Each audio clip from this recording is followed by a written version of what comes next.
Assalamu alaikum. My name is Darwin, and today I'm with you again with my new videos, which is about ratio analysis. Today we'll analyze companies' financial statements with our ratios, and we'll suggest the investors should investors invest in this company or not. For making investment decisions are to evaluate companies' performance, capabilities, and different kind of approaches to evaluate companies' performance. We have to evaluate its financial ratios, financial statements, financial ratios. So today we'll analyze a company here for a simple purpose, Madi Petroleum Company. Here we have its financial statement and financial income statement and financial statement position for 3 years, 2020, 2021, and 2022. So let's start here from profitability ratios. The first type of profitability ratio is return on ordinary share holders fund. To calculate this ratio, we have formula profit for the year less any preferred dividend. Then we divide it with the ordinary share capital plus reserves plus retained earnings. Through this formula, we find any company's return on shareholder funds. So let's how we calculate this ratio of this company. We've taken companies uh, total equity here. Let's see with formula we calculate its total return profit, also called return on shareholders fund. To calculate this ratio, we take net profit. So we've taken a net profit here, and then we have divided it with uh, total equity. We have no reserves here and no retained earnings we have mentioned. So just we simply taken here total equity here, and then divided it with the net profit divided with the equity here. Simply we've done it with the help of formula. So we have a value of 32%. What it means? It means return on ordinary shareholders fund of 33% means that for every unit of ordinary shares funds invested in the company in 2020, a profit of 33% was earned. Through this formula, we calculate the same ratio for 2021, which is value 27%. That a significant drop in previous year. It means we we have value for 2020 was uh, 32%. For 21, there's 27%. It means there is a drop in this ratio in from previous year current year. It may be the cause of less in net profit or maybe increase in equity. For 2022, also it is dropped by 5%. Now it is 22%. It means there is a drop. There is a continuous drop in companies' return on shareholders fund ratio. Let's see next ratio, profitability ratio. There is a return on capital employed. In this ratio, we compute the return uh, the, on total capital employed in a company. So to calculate this ratio, we take operating profit and then divide it with share capital plus reserves and plus retained earnings, also with non-current liabilities. Then we multiply it with 100 to convert it in percentage. Through this ratio, we calculate 36, 6% here. What is it means? It means a return on capital employed of 36% for year 2020 indicates that a company efficiently utilizes its capital to generate profit. It's a strong performance. It means it's a strong performance compared to the industry here. For 2021, it is 31%, a drop in this ratio in current year with from previous year. And that's a slightly decrease compared to the previous year, but it's still solid return. But it is still a solid return. We can't ignore it. In 2022, it is 30%. That is show a slight decrease in the return of capital employed for the year 2022 with a rate of 30%. While there was a slight drop, it's important to consider of overall trends and industry benchmarks. It is still a commendable performance. So move to toward next type, which is operating profit margin.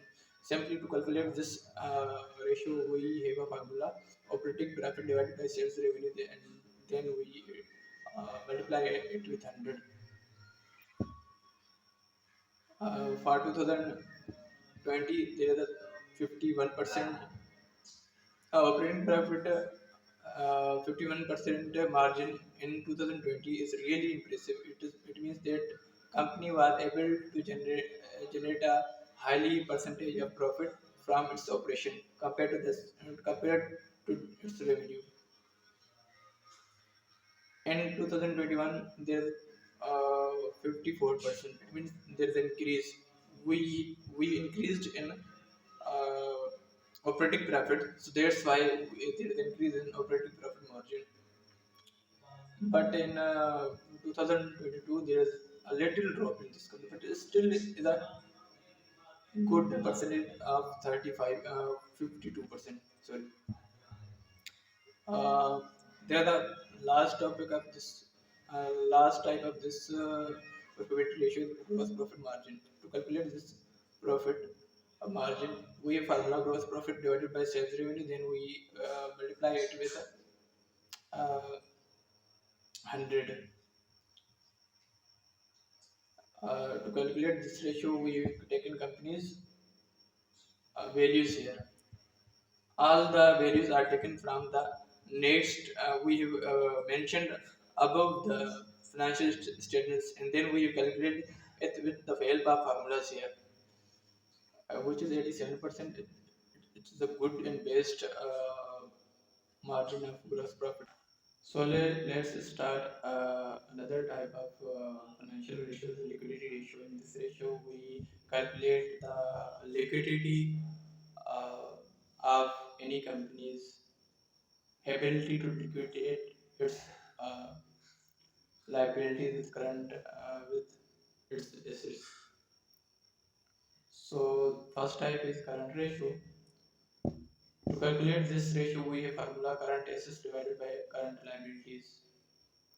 Let's see how we calculate it from our company's financial statements here. For 2022, there 3.7% times. We also mentioned it's in certain times. It means uh, the company's assets are 3.7 per times are higher than its current liabilities. To pay its current liabilities, we can say in 2021 it's 3.6%, slightly decreased from previous year, but it's still a good. Here there, and now we calculate asset test ratio. To calculate this ratio, we have formula current assets. We minus it. To calculate this ratio, we simply minus the inventories from current assets here, and then divide it with current liabilities. Why we do that? That we are uncertain about the inventories, that maybe it can be say sale in within 2 days, or maybe within 2 years. We are not certain about it, so we uh, minus it from current assets. Through this formula, we calculated its ratio for 2020. It is 3.5%. It indicates that company has a strong ability to pay off a current liabilities using its most liquid resources. For 2021, it is 3. That's still a strong asset test ratio, 3 in 2021. It shows that company continues to have a good ability to cover its short-term liabilities with its most liquid ratio. These are two types of liquidity ratio. Now move forward to the gearing ratio. Its first type is gearing ratio. To calculate this ratio, we have formula total debt, non-current liabilities divided by total equity. We have calculated for 2020 of this company, Madi Gas company. We have taken the value here, total non-current liabilities, then we have taken uh, total equity. It is 11%. What does mean? It means there's a low gearing ratio of 11%, 11.1% in 2020.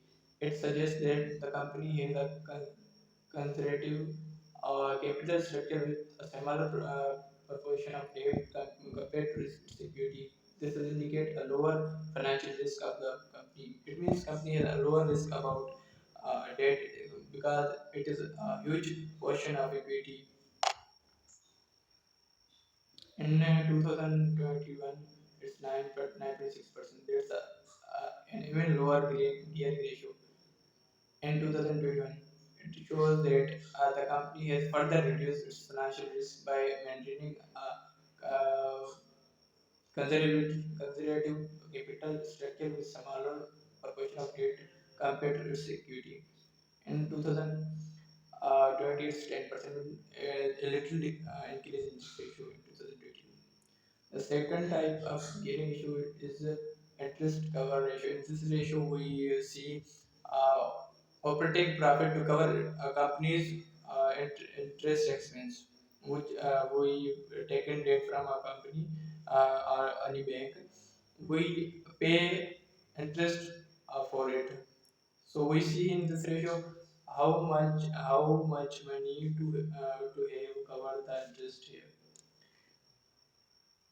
For 2022, to calculate this ratio, we formula operating profit divided by interest expense. For 2020, the company's this ratio is 37 times. It means the company's operating profit is 37% higher than its interest expense. For 2021, it's 834. It's a huge increase in this ratio. It may be because of increase in operating profit based in 2020 to its 19.22. It's a huge decrease in this ratio from previous year, but still a good for uh, to cover its expense.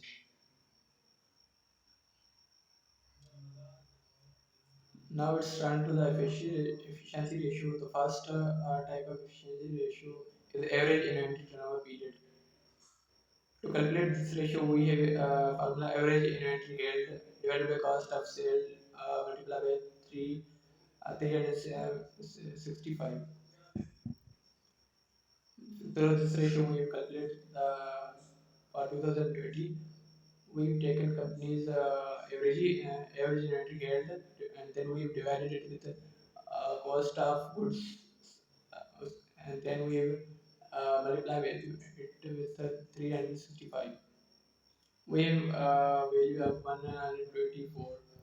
What it means? An average inventory turnover period of 124 for 2020 suggests that on average it takes the company minimum 124 days to sell replace its inventory. This ratio provides insight into how efficiently the company manages the inventory with a lower number of generally indicates a faster inventory turnover. Through this formula, we've calculated the company's 2021 ratio, which is 173. It's it means increase in this ratio. In 2022, it's 139, a decrease in this ratio in 2022. The average unit return period is 139, suggests that on average it takes the company minimum 139 days to sell and replace its inventory. Let's move toward the second type of this ratio, which is average settlement period of trade receivable. In this ratio, we see how many days it takes to receive the credit sale we've done. We can say how many days we have to hand the collect the account receivable here. To calculate this ratio, we have formula average trade receivable divided by credit sales, and we multiply it with 365. Through this formula, we calculate company's 2020 ratio, which is 180 18. It takes 118 days to collect account receivable here. For 2021, it is 198. Uh, would, it means it is increased from previous year, which is not good. So companies delaying its trade receivable. For 2022, it's 169. Also decreased from previous year, which is a good sign for a company.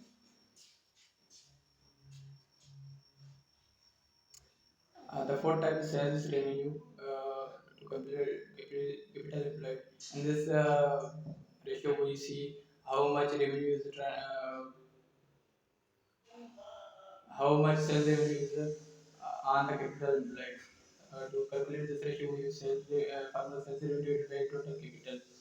Through this, we calculate this 0.69 for 2020, 20 to for 2021 it's 0.5, and for 2022 is 0.6. Let's move to the toward the fifth type of equity ratio, is sales revenue per employee. In this ratio, we simply see how much sales revenue we have to person or an employee of a company. To calculate this ratio, we simply do sales revenue divided by number of employees. Through this formula, we calculate here uh, sales revenue will take. To calculate this ratio, we have taken the company's sales revenue, then we have divided it with the number of employees, which is 1219. The ratio is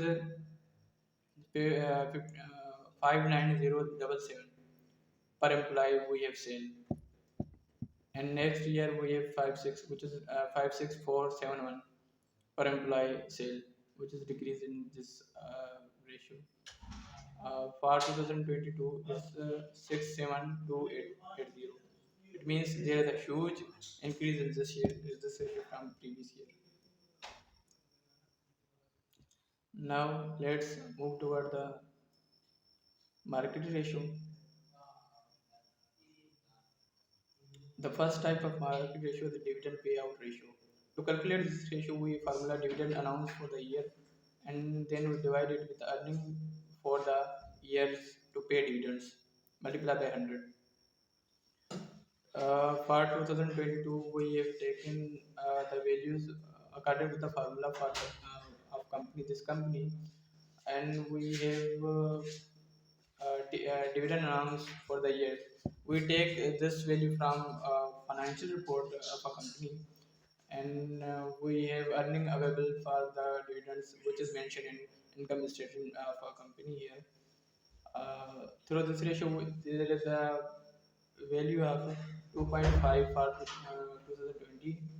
What it means? A dividend payout ratio is 2.5 for 2022, means the company distributes 2.5 of its earning as dividend to shareholders. For 2021, it's 28%. It's a huge increase in this ratio. It means 28 percent significant that company is distributing a higher percentage of 28% of its earning as dividend to shareholders compared to the previous year.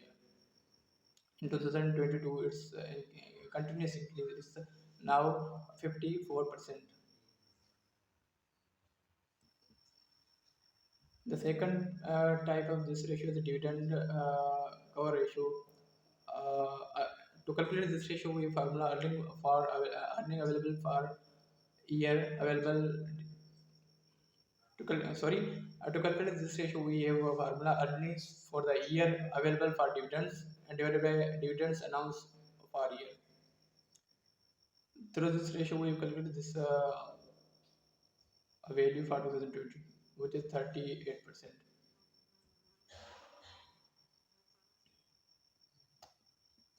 And for 2021, it is 3.4%. In 2021, the dividend cover ratio is 3.5, indicating that the company earnings covered the dividends payment minimum 3.5 times, the suggest decrease compared to the 2020. For 2022, it is 1.8%. It is continuous decrease from previous year.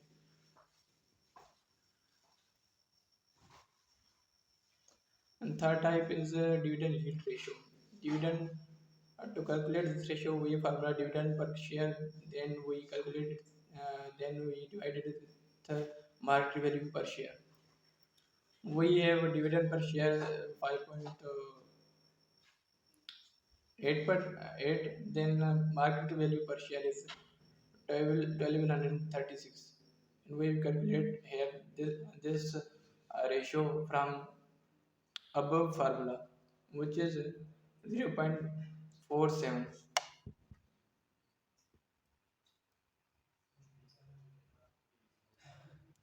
For 2022, it is 4.4. In 2021, the dividend yield ratio is 4.4, indicating the company dividends represent 4.42% of its stock price during that year. This suggests notable increase compared to 2022 ratio, reflecting the potentially higher return on investing through dividends relatively to the stock. Dividend per share for 2022 it's 135 and market value is 1739. And the this ratio dividend yield ratio is 7.8%. In 2022, the dividend yield ratio is 7.8%, significantly that company dividends represent 7.88% of its stock pricing during that year. The next type here is earning per share. We say how much earning we have per share. To calculate this ratio, we formula earning available to ordinary shareholders divided by number of ordinary shares. We have taken companies' earnings from income statement here. Then we have divided with the number of shares, which is mentioned here. We have taken from a financial report. The value is 227 rupees per share. We have earning in 2022 is 227 rupees. For 2021, it is 235%. It means it is a good sign increase in this ratio in 2021. In 2022, there is also increase from previous year. It is 220 and 247.